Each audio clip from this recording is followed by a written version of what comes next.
In this video, you are going to learn how to create a timer in Adobe Premiere Pro using the built-in effects. After opening Premiere Pro and adding your clips to the timeline, follow these simple steps. The first step is to create an adjustment layer. The purpose of this layer is that we can add it on top of any clip without confusion. It gives us full control over the effects we apply.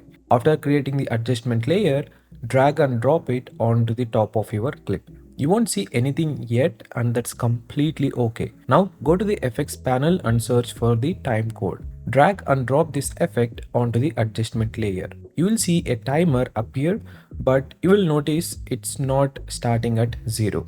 To fix that, go to the effects control panel. There you will find a section called metadata and the time code burn in. Under that, select the option next to metadata and choose clip time code. Now the timer will start at 0. But there is one small issue. If you move the clip anywhere onto the timeline, the timer won't reset and start from 0 again. To fix this, go back to the same option and instead choose generate time code. After selecting this, the timer will now start exactly from where the adjustment layer begins. If you scroll down through the options, you can even create multiple time code displays and change their positions. The rest of the settings work the same way as we discussed. Here is a quick tip.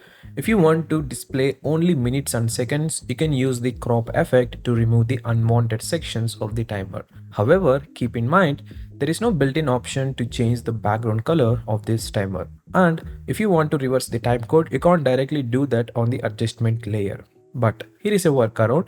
Create a solid green or blue color layer, apply the time code effect to that and use the Ultra key to remove the background. Then next, right click on it and choose reverse speed. This way you will get a reversed countdown timer.